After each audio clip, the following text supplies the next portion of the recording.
नमस्कार दोस्तों, आप सभी का स्वागत है हमारे यूट्यूब चैनल में। तो यूपी पीसीएस प्रीलिम्स सीसेट 2018 के हम लोग मैथ्स के जो क्वेश्चन आए हैं उसको देखेंगे थोड़ा सा विस्तार से। जिसमें ये पहला क्वेश्चन है कि निश्चित कूट में जो PAN है को 31 लिखते हैं, PAR को 35 लिखते हैं। तो ये पूछा था, तो ये बेसिकली जो है कोडिंग डिकोडिंग के प्रश्न हैं। इस तरीके के प्रश्न जो है यूपीएससी में पूछे जाते हैं। यूपी पीसीएस विभिन्न स्टेट के सीसेट में पूछे जाते हैं और प्रश्नों की संख्या 3 से 4 तो कम से कम होती ही होती है। तो इस टॉपिक को आपको अच्छे से तैयार कर लेना चाहिए। देखिए, इसमें कुछ करना नहीं था। पैन जो है, जैसे ए को 1 लिख देंगे, बी को 2 लिख देंगे, सी को 3 लिख देंगे, 3 लिख देंगे, इस तरीके से। तो पी जो है 16वें नंबर पे आएगा, ए पहले नंबर पे, एन 14। तो इस तरीके से इसका योग कर देंगे 31। इसी तरीके से इसका योग हो जाएगा 16 1 18 35। तो इसी तरीके से पी को 16, ए को 1 और टी को 20। तो 37 इसका आंसर हो जाएगा। सबसे इजी क्वेश्चन था। प्रश्नवाचक चिन्ह के स्थान पे क्या आएगा? ये प्रश्नवाचक चिन्ह है, ये 19 है, ये 4 है।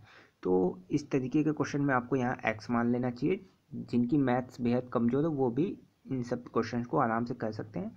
ये 19/4 है, तो 19 को आपको दूसरे तरफ 4 से जो है मल्टीप्लाई कर देना है। तो √x = 19 मल्टीप्लाइड बाई 4, 76 आ गया। अब इधर √x है, तो यहाँ पे आपको x की जो है वैल्यू निकालनी है। यहाँ से आपको x हटाना है, तो इसका स्क्वायर कर देना है।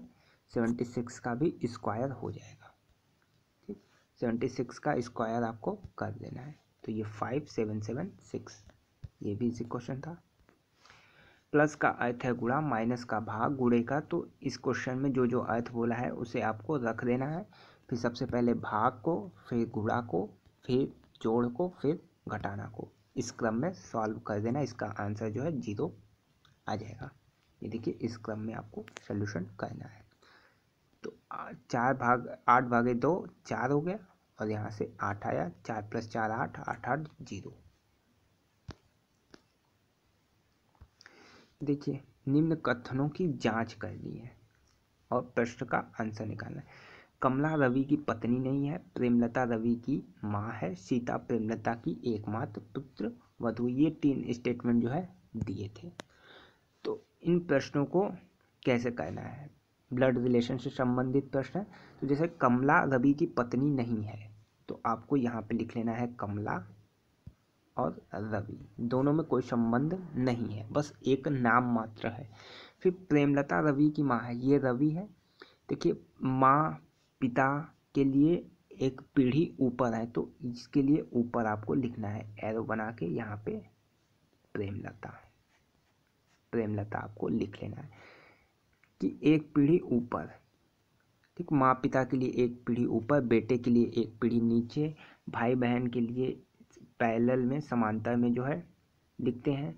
पति पत्नी होती है तो इक्वल टू लगा के, फीमेल के लिए प्लस लिखते हैं, मेल के लिए प्लस लिखते हैं, फीमेल के लिए माइनस। तो ये कोडिंग डिकोडिंग में आपको बताया जाएगा। ठीक, जैसे अब ये है कमला रवि,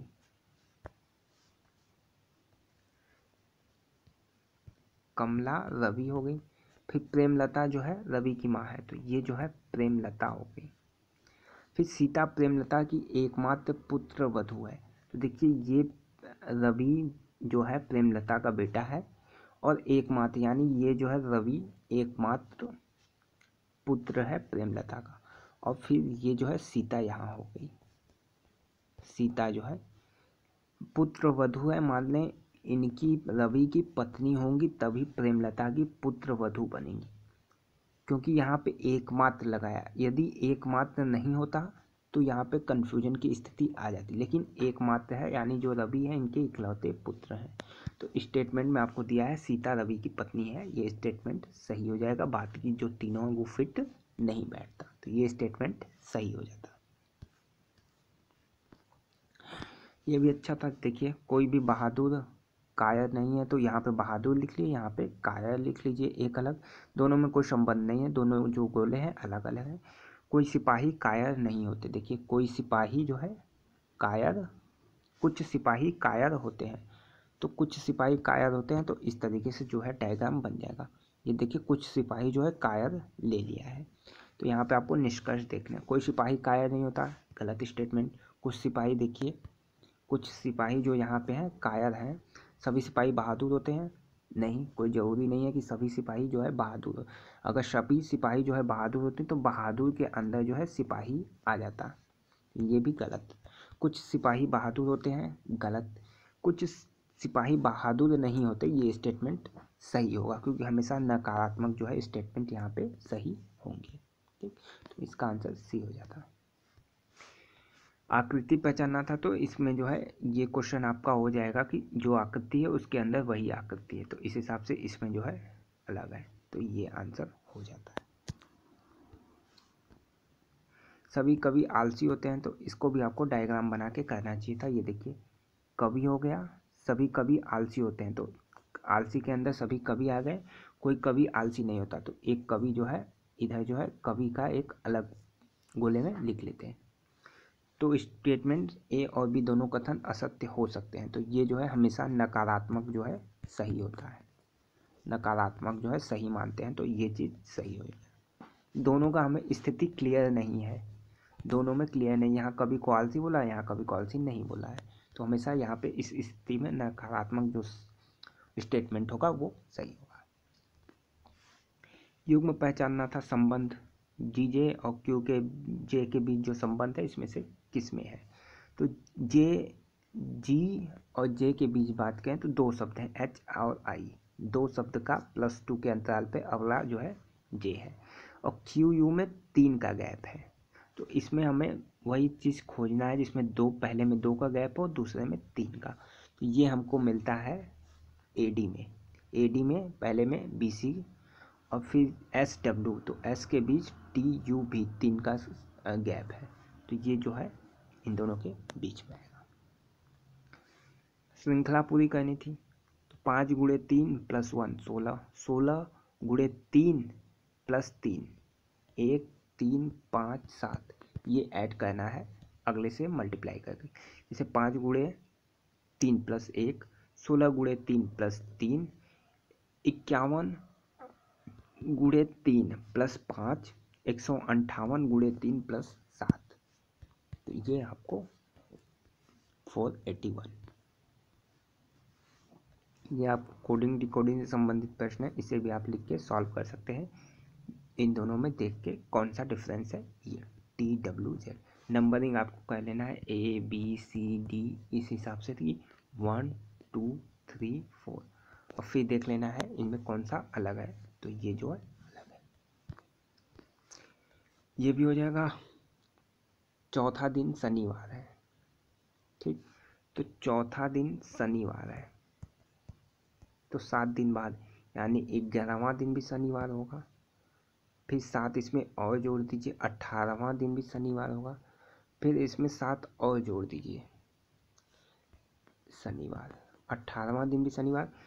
26वें दिन से 5 दिन पहले, तो 26वें दिन से 5 दिन पहले 21वें दिन पे हमें निकालना है, तो 18वां दिन जो है शनिवार हो गया, 19वां रविवार, 20वां सोमवार, 21वां मंगलवार, तो इस तरीके से मंगलवार।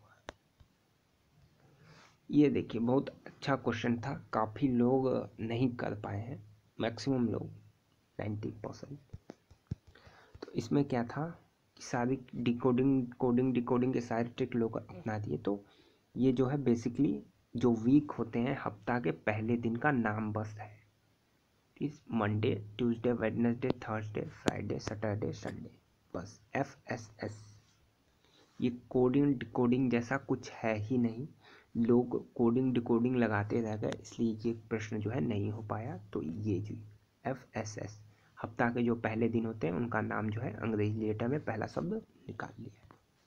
2 अमेरिकी कहीं जा रहे थे, एक दूसरे के बेटे का पिता है, उन दोनों में क्या संबंध है, तो ऑप्शन डी हो जाता। ऑप्शन डी जो है पति पत्नी का संबंध हो जाता है। एक घड़ी को बेचते समय दुकानदार उसके अंकित मूल्य पर 5% की छूट देता है। यदि वह 10% की छूट देता तो उसे लाभ में 20% कम प्राप्त होता है घड़ी का। देखिए ये प्रश्न जो है आप देख के ही सॉल्व कर सकते थे। कैसे? 5% की छूट देता है, फिर वह 10% की देने लगा। पहले 5% की देता था, फिर जो है 10% की देने लगा। देखिए जब इन दोनों में परसेंट में कितना डिफरेंस है? 5% का डिफरेंस है। तो पैसे में कितने का डिफरेंस आया? 25 रुपये का। मतलब 5% बराबर 25 रुपये। समझ रहे हैं बात? 5% बराबर 25 रुपये, 10% 50 रुपये, 100% 500। जो अंकित मूल्य होता है उसको हमेशा 100 लेते हैं, 100%। तो इसमें जो है 500 रुपये। ये सोल्यूशन इस तरीके से आप कर सकते हैं। ठीक, यानी कि 5 से 10 हुआ तो परसेंटेज में डिफरेंस 5 हुआ, तो 5% इक्वल टू 25 रुपये, और हमें 100% निकालना है। तो 5 में ही आप गुणा कर दीजिए 20 का, तो ये जो है 500। एक परीक्षा में पास होने के लिए 45% अंक प्राप्त करने होते हैं। एक परीक्षार्थी 50% अंक प्राप्त किया, 4 अंकों से असफल हो जाता है। अधिकतम अंक कितने हैं? ठीक, पास होने के लिए 45% चाहिए। उसने 50 नंबर पाया, 4 अंकों से फेल हो गया, यानी 4 नंबर अगर वो और पा जाता, ठीक, 4 नंबर वो और पा जाता तो पास हो जाता। तो 45% जो बराबर हुआ कितने के? 45 के। कैसे? समझ में आई ये बात कि 50 अंक प्राप्त करता है, 50 अंक प्राप्त कर लिया है, 4 अंक से फेल हो जाता, यानी अगर वो 54 नंबर पा जाता तो वो 45% के बराबर हो जाता, क्योंकि पास होने के लिए 45% चाहिए। तो 45% हमें 54 हो गया, तो हमें 100% यहाँ से 100% निकालना है। तो आप अपने बेसिक मेथड से भी निकाल सकते हैं। यहाँ से निकालना है तो आप जो है दोनों को 9 से डिवाइड कर दीजिए। तो ये 5% 6, यानी 5% बराबर आया 6 के। तो 100%, दोनों तरफ 20 का गुणा कर दीजिए। 20 पंजे 100 होता है, यहाँ भी 20, तो 120। तो इसका जो आंसर आएगा 120। काफ़ी आसान क्वेश्चन था। 10 औरतें 7 दिन में, 10 बच्चे 14 दिन में। देखिए ये वही काम ये औरतें जो है 7 दिन में करती हैं, ये बच्चे जो है 14 दिन में करते हैं। यानी औरतों की एफिशिएंसी यानी कार्य करने की क्षमता जो है बच्चों की दुगनी है। यानी एक महिला जो है, एक वोमेन जो है 2 बच्चों के बराबर काम कर सकती है एक दिन में, क्योंकि ये 7 दिन में ख़त्म कर देती हैं, ये 14 दिन में। तो इसलिए 5 औरतें 10 बच्चों का काम पूछा था। तो 5 औरतें हो जाएंगी 10 बच्चों के बराबर। 5 औरतें 10 बच्चे प्लस 10 बच्चे, ये 5 औरतें, क्योंकि एक औरतें 2 बच्चों के बराबर काम करती हैं, तो एक औरत 2 बच्चों के बराबर है। तो 20 बच्चे कितने दिन में काम करेंगे? देखिए 10 बच्चे 14 दिन में काम करेंगे, तो 20 बच्चे जो है उससे कम दिन, यानी आधे दिन में 7 दिन में काम करेंगे। सीधे देख के आप क्वेश्चन सॉल्व कर सकते थे। ठीक, 10 बच्चे 14 दिन में, 20 बच्चे 7 दिन में।